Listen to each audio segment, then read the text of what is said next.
Right, I'm sitting here with Donald Taylor. Donald is someone very important inside the learning and development business. Donald, would you like to introduce yourself to the audience? Richard, thank you.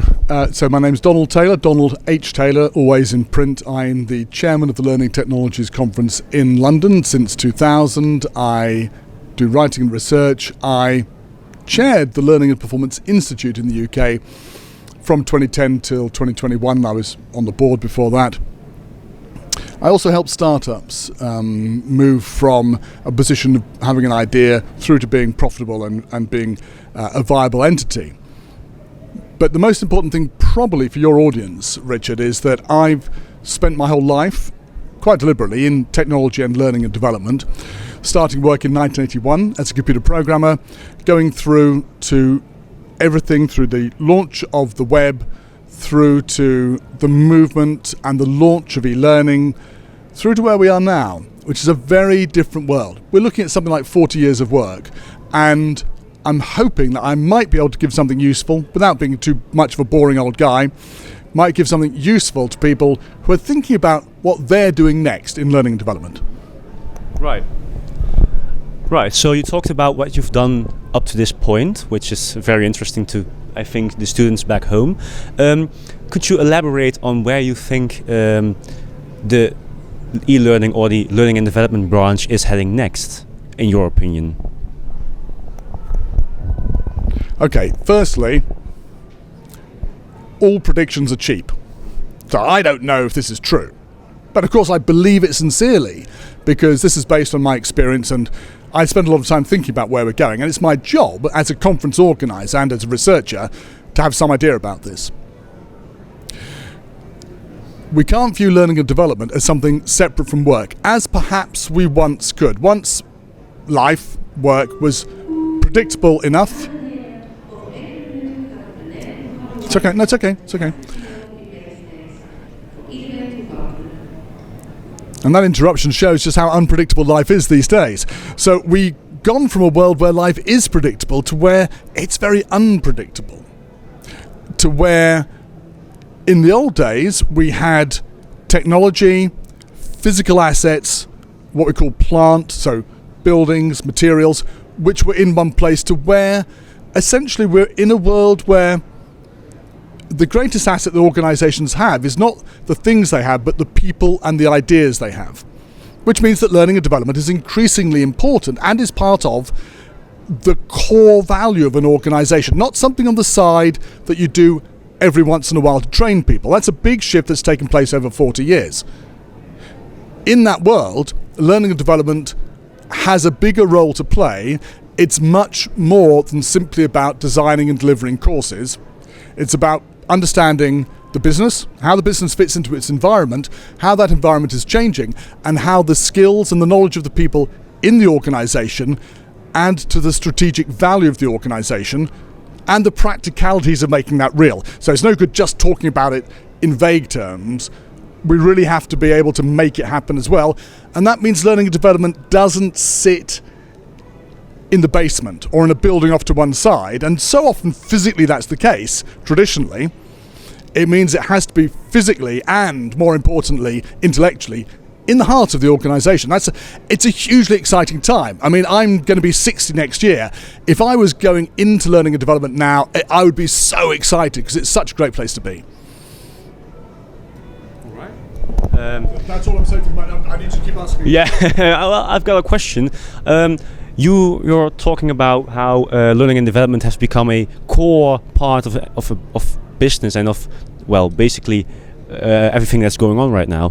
What's interesting to me, I've had a discussion today with someone who did bedrijfskunde, so like economics and more the managing part of a company, and he told me that according to his view, his vision, learning and development is just something you do on the side, and production and, well, basically making profit is still the most important part of a company.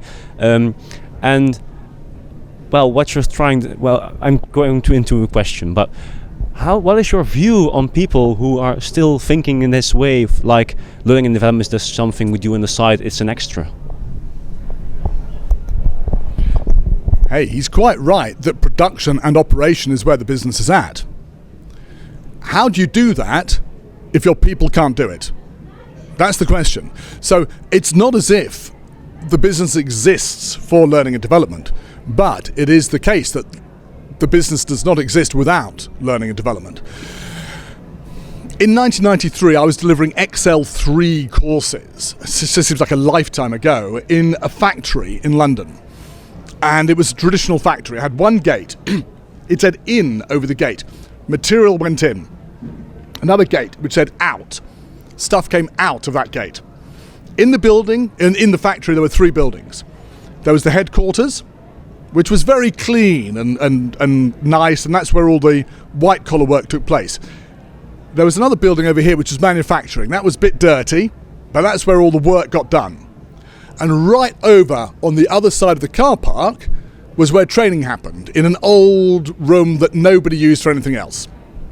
And in the training room, people came in at 9 o'clock, just like they went in through the in gate of the factory, and they came out at 5 o'clock with their heads full of knowledge. That was the idea, right? That process, that idea that people can be filled up with information and knowledge, simply doesn't work, and it doesn't work particularly in a world where knowledge is unbound and can be accessed anywhere in the world.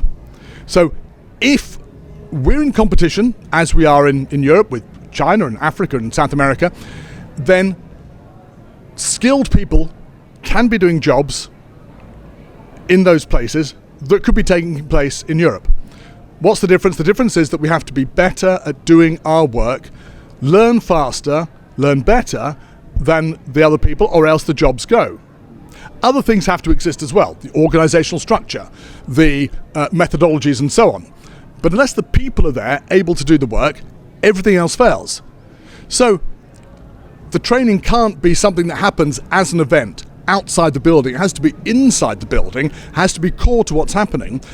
Without that, you do not have skilled knowledge workers able to do their work, and without that, you don't have the production. So he's right. He's right. Of course, we have to produce stuff, but if he imagines that happens with people who don't know how they're going to do their job, then he's wrong.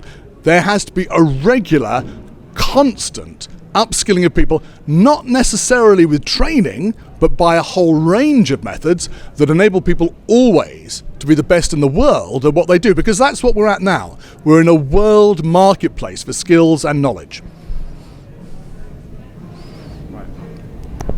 I can keep talking. Yeah. I'm a bit on the fence as to keep on going. I'd like to keep on going, but I can stop. We can keep going. Well, the thing is always wrap up with well, what I what's your mean, advice to people? Something like that. What's the one thing you would say, Don, to people who are? I think it would be a good rep. I would say I'm interested in how do you view, or do you have any real fears if we start lacking as opposed to the other part of the world and other markets that we're not able to access if we are not taking learning and development seriously enough? Do you have any of those fears? Sure. Look, here's the thing. People learn naturally, all the time. It's what makes us human beings, is our ability to learn and our ability to communicate across generations. And to accumulate that knowledge, generation on generation, it's a fabulous thing that's taken us over a few thousand years from living in caves to being where we are. So we do it naturally. But we don't always do it in the most effective way unless we're guided. And that's what learning and development does. It doesn't mean creating courses, it means guiding and supporting learning. If we don't do that well here, well, guess what? The industries and the knowledge economy that currently exists in Western Europe in particular, and America, will definitely migrate elsewhere. I'm looking at Africa, and you might say, well, Africa, goodness me, what can it do? I'm looking at Africa as a continent that has the majority of its population under 30. In fact, the vast majority, probably under 20.